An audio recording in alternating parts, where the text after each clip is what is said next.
Hi hello ನಮಸ್ಕಾರ ಎಲ್ರಿಗೂ. Welcome to my YouTube channel the updated Kannadiga. ಕನ್ನಡದ ಮೇರು ನಟ ಸಾಹಸಸಿಂಹ ಅಭಿನಯ ಭಾರ್ಗವ ಡಾಕ್ಟರ್ ವಿಷ್ಣುವರ್ಧನ್ ಅವರ ಸ್ಮಾರಕದ ವಿಚಾರ ದಿನ ಒಂದೊಂದು ಬೆಳವಣಿಗೆ ಕಾಣ್ತಾ ಇದೆ. ಸದ್ಯಕ್ಕೆ ಈ ವಿವಾದ ತಾರ್ಕಿಕ ಅಂತ್ಯ ಕಾಣೋ ಲಕ್ಷಣಗಳು ಕಾಣ್ತಾ ಇಲ್ಲ. ಈಗ ಹೊಸ ಅಪ್ಡೇಟ್ ಏನಪ್ಪಾ ಅಂತಂದರೆ, ಬಾಲಕೃಷ್ಣ ಅವರ ಫ್ಯಾಮಿಲಿಗೆ ನೀಡಿದ್ದಂಥ ಅಭಿಮಾನ್ ಸ್ಟುಡಿಯೋ ಜಾಗವನ್ನು ಸರ್ಕಾರ ಹಿಂಪಡೆದಿದೆ. ಕಾರಣ ಏನು ಮತ್ತು ಈ ಸ್ಮಾರಕದ ವಿವಾದದ ಕಂಪ್ಲೀಟ್ ಸ್ಟೋರಿನ ಈ ವಿಡಿಯೋದಲ್ಲಿ ಹೇಳ್ತಾ ಹೋಗ್ತೀನಿ. ಅದಕ್ಕೂ ಮುಂಚೆ ಇನ್ನು ನೀವು ನಮ್ಮ ಚಾನಲ್ ಸಬ್ಸ್ಕ್ರೈಬ್ ಮಾಡಿಕೊಂಡಿಲ್ಲ ಅಂದರೆ ದಯವಿಟ್ಟು ನಮ್ಮ ಚಾನಲ್ನ ಫಾಲೋ ಮಾಡಿ, ಸಬ್ಸ್ಕ್ರೈಬ್ ಮಾಡಿ ಅಂತ ಹೇಳ್ತಾ ಈ ವಿಡಿಯೋನ ಮುಂದುವರಿಸ್ತಾ ಇದ್ದೀನಿ. ನಿಮಗೆಲ್ಲ ಗೊತ್ತಿರೋ ಹಾಗೆ 2009ರಲ್ಲಿ ಡಾಕ್ಟರ್ ವಿಷ್ಣುವರ್ಧನ್ ಅವರು ನಮ್ಮೆಲ್ಲರನ್ನು ಅಗಲಿದಾಗ ಅವರ ಅಂತ್ಯಕ್ರಿಯೆಯನ್ನು ಕರ್ನಾಟಕದ ಖ್ಯಾತ ನಟ ಬಾಲಕೃಷ್ಣ ಅವರಿಗೆ ನೀಡಿದ್ದಂತಹ ಜಾಗದಲ್ಲಿ, ಅಭಿಮಾನ್ ಸ್ಟುಡಿಯೋ ಅಂತ ಏನು ಕರೀತಾ ಇದ್ದೀವಿ, ಆ ಜಾಗದಲ್ಲಿ ಅವರ ಅಂತ್ಯಕ್ರಿಯೆಯನ್ನು ನೆರವೇರಿಸಲಾಯಿತು. ಅದಾದ ನಂತರದ ದಿನಗಳಲ್ಲಿ ಡಾಕ್ಟರ್ ವಿಷ್ಣುವರ್ಧನ್ ಅವರ ಕುಟುಂಬ ಅಲ್ಲಿ ಸ್ಮಾರಕವನ್ನು ಮಾಡಬೇಕು ಅಂತ ಹೊರಟಾಗ ಬಾಲಕೃಷ್ಣ ಅವರ ಮಕ್ಕಳು ಮತ್ತು ಮೊಮ್ಮಕ್ಕಳು ಆ ಜಾಗವನ್ನು ಕೊಡೋದಕ್ಕೆ ಒಂದು ಆಕ್ಷೇಪ ವ್ಯಕ್ತಪಡಿಸ್ತಾರೆ ಅಥವಾ ನಿರಾಕರಣೆ ಮಾಡ್ತಾರೆ. ಅಲ್ಲಿ ಸ್ಮಾರಕ ಕಟ್ಟೋದಕ್ಕೆ ಬಿಡೋದಿಲ್ಲ. ಸಾಕಷ್ಟು ಸರ್ಕಾರಗಳಿಗೆ, ಮುಖ್ಯಮಂತ್ರಿಗಳಿಗೆ ಮನವಿ ಮಾಡಿದಾಗ ಇದು ಬಗೆಹರಿಯಲಾಗದ ಸಮಸ್ಯೆ ಅಂತ ಗೊತ್ತಾಗುತ್ತೆ.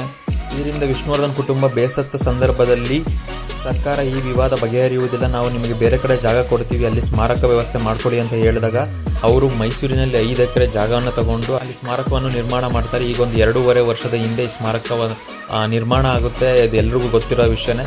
ಆದರೆ ಕೆಲವು ವಿಷ್ಣುವರ್ಧನ್ ಅಭಿಮಾನಿಗಳು ತಮ್ಮ ನೆಚ್ಚಿನ ನಟನ ಅಂತ್ಯಕ್ರಿಯೆ ಇಲ್ಲೇ ನಡೆದಿರೋದ್ರಿಂದ ಸ್ಮಾರಕ ಕೂಡ ಇಲ್ಲೇ ಆಗಬೇಕು ಅಂತ ಪಟ್ಟು ಹಿಡಿತಾರೆ. ಬಟ್ ಎಲ್ಲ ಪ್ರತಿ ವರ್ಷ ಅವರೊಂದು ಅಗಲದ ದಿನ ಆಗಿರ್ಬೋದು ಮತ್ತು ಹುಟ್ಟುಹಬ್ಬದ ದಿನ ಆಗಿರ್ಬೋದು, ಎಲ್ಲ ಕಾರ್ಯಕ್ರಮಗಳನ್ನು ಅಲ್ಲೇ ಆಯೋಜಿಸ್ತಾರೆ, ಅಲ್ಲೇ ಸೆಲೆಬ್ರೇಟ್ ಮಾಡ್ತಾ ಇರ್ತಾರೆ. ಈ ಒಂದು ಕುಟುಂಬದ ಮತ್ತು ಅಭಿಮಾನಿಗಳ ಮಧ್ಯೆ ಒಂದು ಅಗ್ಗಜಗ್ಗಾಟ ಇದ್ದೇ ಇರುತ್ತೆ ಸ್ಮಾರಕದ ವಿಚಾರದಲ್ಲಿ. ಈ ಮುಸುಕಿನ ಗುದ್ದಾಟ ನಡೆಯುತ್ತಿರುವ ಸಂದರ್ಭದಲ್ಲೇ ಒಂದು ಅನಿರೀಕ್ಷಿತ ಬೆಳವಣಿಗೆ ನಡೆಯುತ್ತೆ.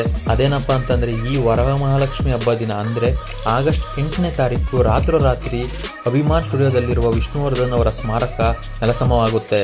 ಇದು ಯಾರು ಮಾಡಿದ್ರು, ಯಾಕೆ ಮಾಡಿದ್ರು ಅಂತ ಯಾರಿಗೂ ಗೊತ್ತಿರೋದಿಲ್ಲ.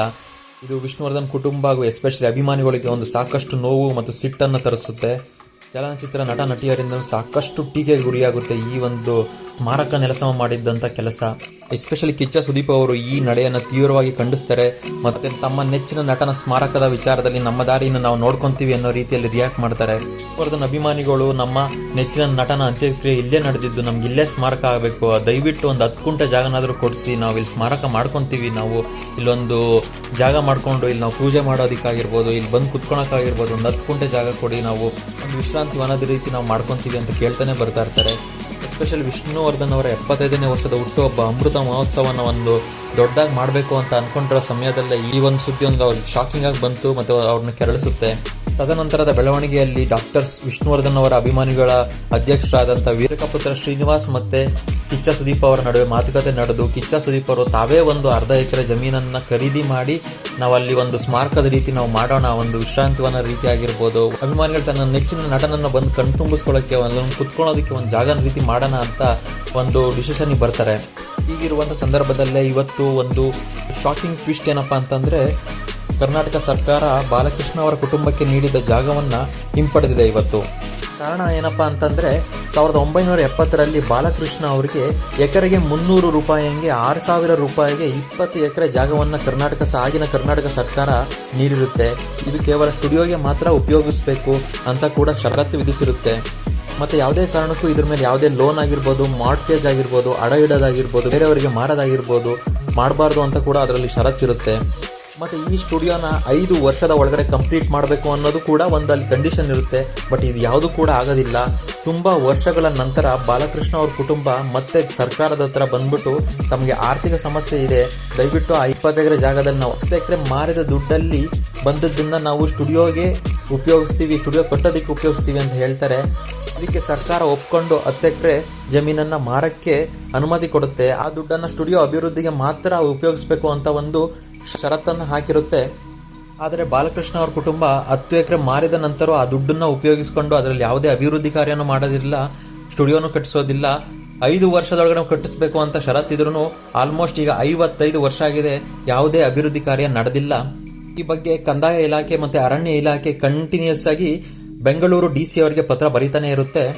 ಈ ಜಮೀನನ್ನು ನಾವು ವಾಪಸ್ ಹಿಂಪಡಿಬೇಕು ಅಂತ ಪತ್ರ ಬರೆದಾಗ ಎಲ್ಲ ಗಮನಿಸಿದ ಕಂದಾಯ ಇಲಾಖೆ ಮತ್ತು ಅರಣ್ಯ ಇಲಾಖೆ ಈ ಜಾಗ ಅರಣ್ಯ ಇಲಾಖೆಗೆ ಸಂಬಂಧಿಸಿದ್ದು ಮತ್ತು ಇಲ್ಲಿ ಯಾವುದೇ ಸ್ಟುಡಿಯೋಗೆ ಅವಕಾಶವಿಲ್ಲ, ಡೆವಲಪ್ಮೆಂಟ್ ಕಮರ್ಷಿಯಲ್ ಆಕ್ಟಿವಿಟಿಗೆ ಅವಕಾಶ ಇಲ್ಲ. ಯಾಕೆಂದರೆ ಇನ್ನು ಉಳಿದಿರೋ 10 ಎಕರೆಯಲ್ಲಿ ಬಾಲಕೃಷ್ಣ ಅವರ ಕುಟುಂಬ ಇದನ್ನು ಬೇರೆಯವರಿಗೆ ಮಾರಿಬಿಟ್ಟು ಕಮರ್ಷಿಯಲ್ ಆ್ಯಕ್ಟಿವಿಟಿ ಅಥವಾ ಮಾಲ್ ಕಟ್ಟೋದಕ್ಕೆ ಯೋಜನೆಯನ್ನು ಹಾಕೊಂಡಿರ್ತಾರೆ. ಈ 10 ಎಕರೆಯಲ್ಲಿ 1 ಎಕರೆಗೆ 14,37,00,000ದಂಗೆ 10 ಎಕರೆನ ಮಾರಾಟ ಮಾಡೋದಕ್ಕೆ ಆಲ್ರೆಡಿ ಅಗ್ರಿಮೆಂಟ್ ಮಾಡೋದಕ್ಕೆ ಹೊರಟಿರ್ತಾರೆ. ಈ ವಿಷಯ ಬೆಳಕಿಗೆ ಬಂದ ನಂತರ ಇಲಾಖೆಯು ಬೆಂಗಳೂರು DC ಅವರಿಗೆ ಪತ್ರ ಬರೆಯುತ್ತೆ, ಈ ಜಾಗನ ಕೂಡಲೇ ಹಿಂಪಡೆಯತಕ್ಕದ್ದು ಅಂತ. ಈ ವಿಷಯವಾಗಿ ಇವತ್ತು ಅರಣ್ಯ ಸಚಿವ ಈಶ್ವರ್ ಖಂಡ್ರೆ ಅವರು ಪ್ರೆಸ್ ಮೀಟ್ ಮಾಡಿ ಈ ಬಾಲಕೃಷ್ಣ ಅವರ ಕುಟುಂಬಕ್ಕೆ ನೀಡಿದಂತಹ ಜಮೀನನ್ನು ಕಂಪ್ಲೀಟಾಗಿ ಹಿಂಪಡೆದಿದೆ, ವಾಪಸ್ ತಗೊಂಡಿದೆ. ಇನ್ಮೇಲೆ ಈ ಜಮೀನಿನ ಮೇಲೆ ಬಾಲಕೃಷ್ಣ ಕುಟುಂಬಕ್ಕೆ ಯಾವುದೇ ಹಕ್ಕಿಲ್ಲ ಅಂತ ಕೂಡ ಮಹತ್ವದ ಆದೇಶ ಹೊರಡಿಸಿದೆ.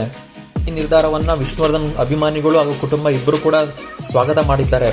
ಸರ್ಕಾರದ ಈ ನಿರ್ಧಾರದಿಂದ ವಿಷ್ಣುವರ್ಧನ್ ಅಭಿಮಾನಿಗಳು ಈಗಲಾದರೂ ಕೂಡ ಅಲ್ಲಿ ಅಂತ್ಯ ಸಂಸ್ಕಾರ ಆಗಿದ್ದಂಥ ಆ ಜಾಗದಲ್ಲಿ ನಮಗೆ ಸ್ವಲ್ಪ ಜಾಗ ಕೊಡಿ, ಇವಾಗಲಾದರೂ ನಾವು ಅಲ್ಲಿ ಸ್ಮಾರಕ ಮಾಡ್ತೀವಿ, ನಾವು ಅಲ್ಲಿ ನಮ್ಮ ನೆಚ್ಚಿನ ನಟನ ನಾವೆಲ್ಲೂ ಬೇರೆ ಕಡೆ ಹೋಗೋದಕ್ಕೆ ಬೇರೆ ಕಡೆ ಶಿಫ್ಟ್ ಮಾಡೋದಕ್ಕೆ ನಮ್ಗೆ ಇಷ್ಟ ಇಲ್ಲ, ಅಂತ್ಯ ಸಂಸ್ಕಾರ ಆಗಿದ್ದೇ ಅದೊಂದು ಪುಣ್ಯ ಸ್ಥಳ, ಅದೇ ಒಂದು ಪುಣ್ಯ ಕ್ಷೇತ್ರ. ಸುದೀಪ್ ಅವರು ಈಗಾಗಲೇ 1/2 ಎಕರೆ ಜಮೀನನ್ನು ತಗೊಂಡಿದ್ದಾರೆ ಅಂತ ವಿಷಯ ಬಂದಿದೆ. ಇವಾಗ ತಗೊಂಡ್ರೆ ಹೊಸ ಜಾಗದಲ್ಲೇ ಮುಂದುವರಿತಾರ ಅಥವಾ ಸರ್ಕಾರದ ಈ ಆದೇಶ ಬಂದ ಮೇಲೆ ಒಂದು ನಾವು ಅಂತ್ಯ ಸಂಸ್ಕಾರ ಏನಿದೆ ಅಲ್ಲೇ ಬೇಕು ಅಂತ ಪಟ್ಟು ಹಿಡಿತಾರ, ಕಾದು ನೋಡಬೇಕಾಗಿದೆ. ಒಟ್ಟು ಇದಂತೂ ಒಂದು ವಿಷ್ಣುವರ್ಧನ್ ಅಭಿಮಾನಿಗಳಿಗೆ ಒಂದು ಸಂತಸದ ಸುದ್ದಿ ಅಂತಲೇ ಹೇಳ್ಬೋದು. ಸಾಕಷ್ಟು ವರ್ಷಗಳಿಂದ ನಮ್ಮ ನೆಚ್ಚಿನ ನಟನಿಗೆ ಸ್ಮಾರಕ ಇಲ್ಲ ಅಂತ ಬೇಸರ ವ್ಯಕ್ತಪಡಿಸ್ತಿದ್ದ ಅಭಿಮಾನಿಗಳಿಗೆ ಇದೊಂದು ಸಂತಸ ಸುದ್ದಿ. ಬೇಕು ಸರ್ಕಾರ ಇವರ ಮನವಿಯನ್ನು ಪರಿಗಣಿಸಿ ಆ ಜಾಗವನ್ನು ವಿಷ್ಣುವರ್ಧನ್ ಅಭಿಮಾನಿಗಳಿಗೆ ಅಥವಾ ವಿಷ್ಣುವರ್ಧನ್ ಕುಟುಂಬದವರಿಗೆ ನೀಡುತ್ತಾ ಅಲ್ಲೇ ಸ್ಮಾರಕ ಆಗುತ್ತಾ ಮುಂದೆ ನೋಡಬೇಕಾಗಿದೆ. ಇದು ಈ ವಿಡಿಯೋದ ವಿಷಯ ಆಗಿತ್ತು. ಇದಾಗಿತ್ತು ಸಾಹಸ ಸಿಂಹ ವಿಷ್ಣುವರ್ಧನ್ ಅವರ ಸ್ಮಾರಕದ ಕಂಪ್ಲೀಟ್ ಸ್ಟೋರಿ. ದಯವಿಟ್ಟು ಈ ವಿಡಿಯೋ ಇಷ್ಟ ಆಗಿದೆ ನಮ್ಮ ಚಾನಲ್ನ ಲೈಕ್ ಮಾಡಿ, ಶೇರ್ ಮಾಡಿ, ಕಮೆಂಟ್ ಮಾಡಿ, ಸಬ್ಸ್ಕ್ರೈಬ್ ಮಾಡಿ. ಹಾಗೆ ನಮ್ಮ ಚಾನಲ್ ಇನ್ಸ್ಟಾಗ್ರಾಮಲ್ಲಿ ಕೂಡ ಇದೆ, ಅದೇ ಇನ್ಸ್ಟಾಗ್ರಾಮ್ ಲಿಂಕು ಡಿಸ್ಕ್ರಿಪ್ಷನ್ ಹಾಕಿರ್ತೀವಿ. ಇನ್ಸ್ಟಾಗ್ರಾಮಲ್ಲೂ ಕೂಡ ನಮ್ಮ ಚಾನಲ್ನ ಫಾಲೋ ಮಾಡಿ ಅಂತ ಹೇಳ್ತಾ ನೆಕ್ಸ್ಟ್ ವಿಡಿಯೋದಲ್ಲಿ ಮತ್ತೆ ಸಿಗ್ತೀನಿ. ಅಲ್ಲಿವರೆಗೂ love you all, take care, bye bye.